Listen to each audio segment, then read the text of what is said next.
মুন্সিগঞ্জে টঙ্গীবাড়িতে মা ইলিশ সংরক্ষণ অভিযান 2024 বাস্তবায়ন উপলক্ষে ইলিশ সম্পদ উন্নয়ন সংক্রান্ত উপজেলা টাস্ক ফোর্স কমিটির সভা অনুষ্ঠিত হয়েছে।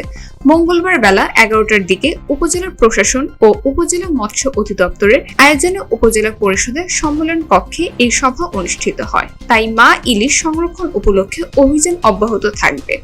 ফলে 13 অক্টোবর থেকে 3 নভেম্বর পর্যন্ত 22 দিন পদ্মা ও মেঘনা নদীতে জাল ফেলে মাছ ধরার সম্পূর্ণ নিষেধ থাকবে। তাই এ সময় সকলকে মা ইলিশ ধরা থেকে বিরত থাকার পরামর্শ দেওয়া হয়। এছাড়া মা ইলিশ রক্ষায় ইলিশ আহরণ, পরিবহন, মজুত, বাজারজাতকরণ, ক্রয়, বিক্রয় ও বিনিময় সম্পূর্ণরূপে নিষিদ্ধ করেছে সরকার।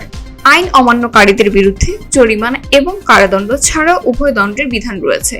উপজেলা মৎস্য কর্মকর্তা মোসাম্মদ নিগার সুলতানার সঞ্চালনায় অনুষ্ঠানের প্রধান অতিথি ছিলেন উপজেলা নির্বাহী কর্মকর্তা মোহাম্মদ আসলাম হোসেন। এই সময় আরও উপস্থিত ছিলেন উপজেলা অতিরিক্ত কৃষি কর্মকর্তা তাহমিনা আক্তার রিনা, যুব উন্নয়ন কর্মকর্তা মোহাম্মদ শাহজাহান, প্রাথমিক শিক্ষা অফিসার রাফিজা খাতুন, টঙ্গীবাড়ি থানার এসআই নিজাম, আনসার বিডিপি কর্মকর্তা কারিমা বেগম, সাংবাদিক মুজাফফর হোসেন, রনি শেখ, টিটু চৌধুরী, হাসাইল বানারী ইউনিয়ন পরিষদের সদস্য বাবু হাওলাদার, সেলিম খালাসি সহ আড়তদার ও জেলে সদস্যরা।